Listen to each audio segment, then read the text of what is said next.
If you're planning on going on vacation soon, please listen to this story. We made a mistake of trying to be adventurous and it cost us more than we thought it ever would. My name is Liam, I'm 18 years old.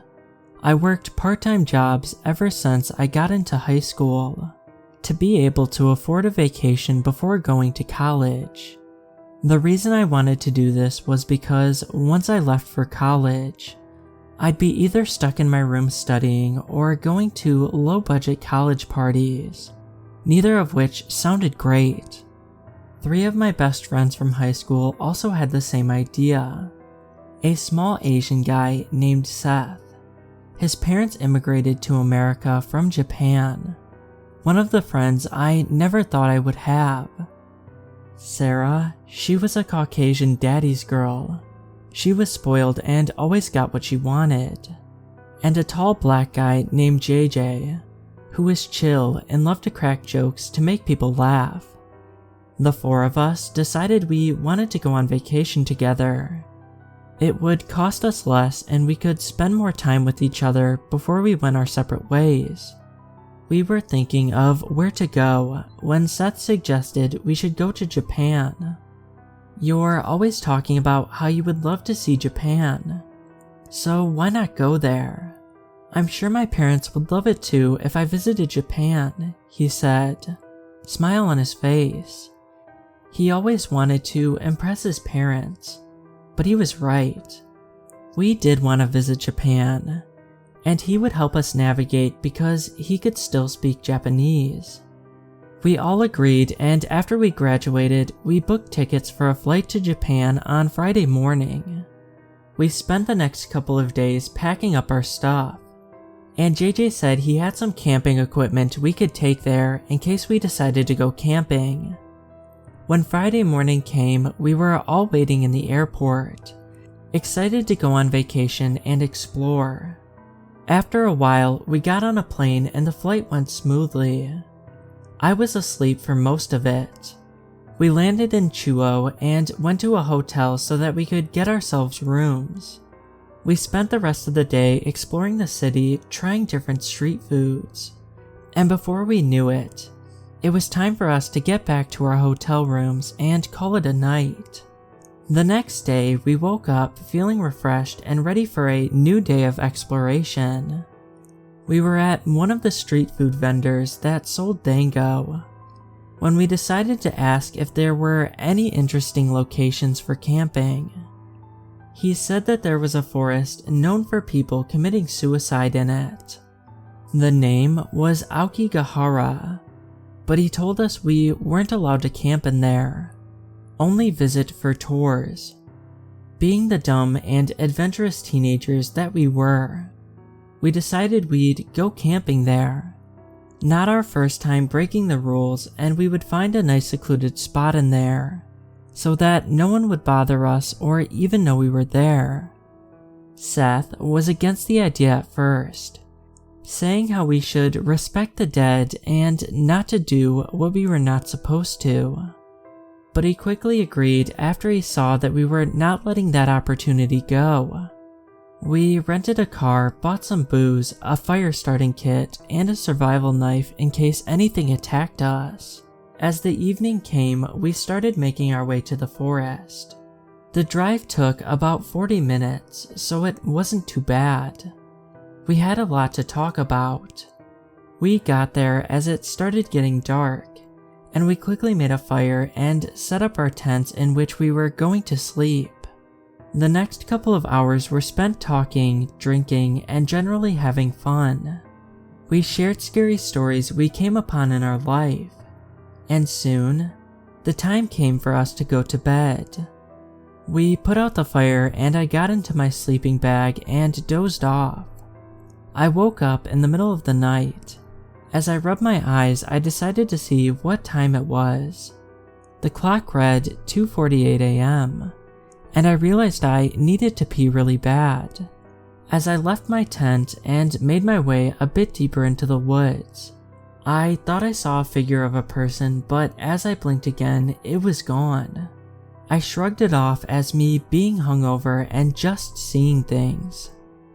I finished my business and made my way back to the tent.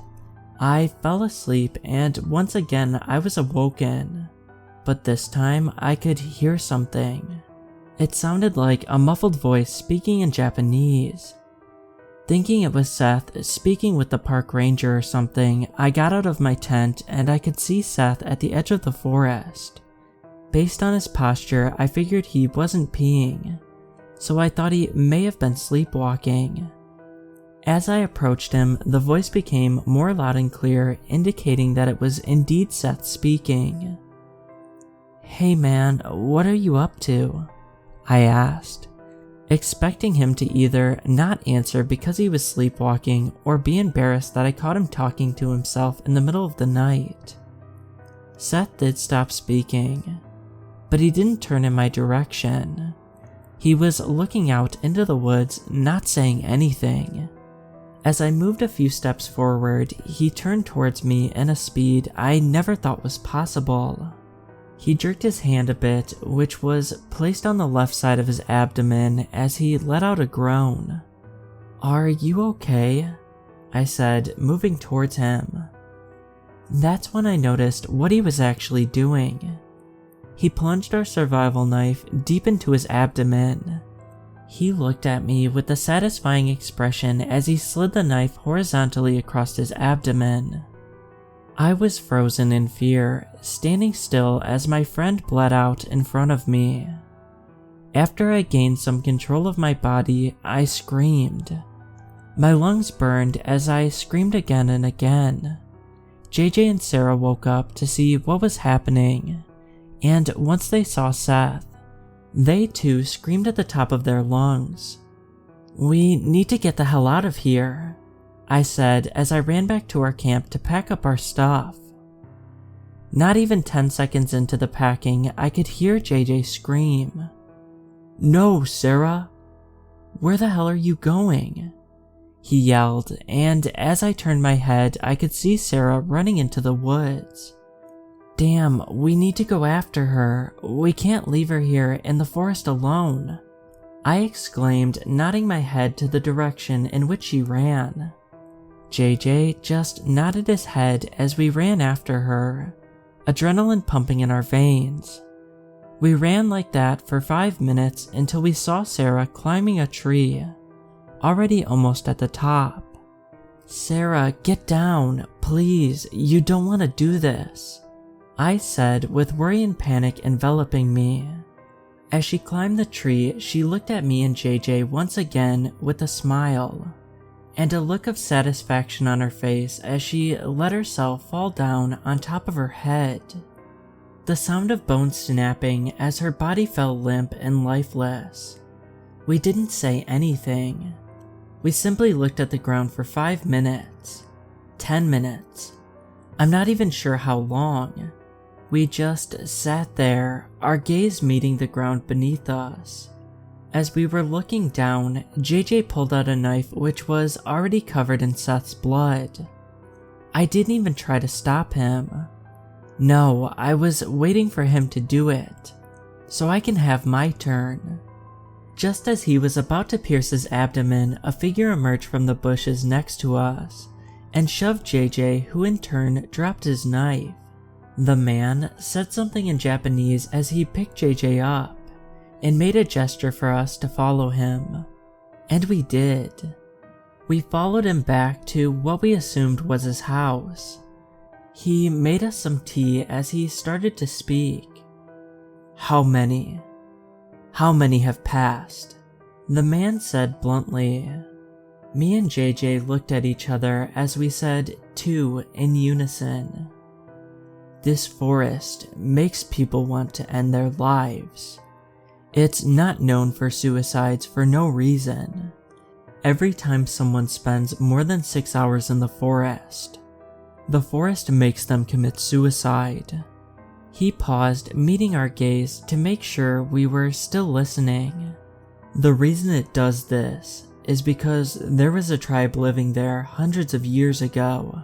After they were defeated and about to be wiped out, their shaman put a curse on the forest, making anyone who stayed there for prolonged periods of time end their own life. He said as me and JJ looked at each other and finished our tea. I suggest you leave now. Leave to wherever you came from and don't come back, he said as he got us back to town. It was already dawn at this point. When we got back, me and JJ packed our stuff, got a refund from the hotel for the next 2 nights, and got on a flight back home. We didn't dare say a word to the police. We didn't want to stay in that cursed place any longer.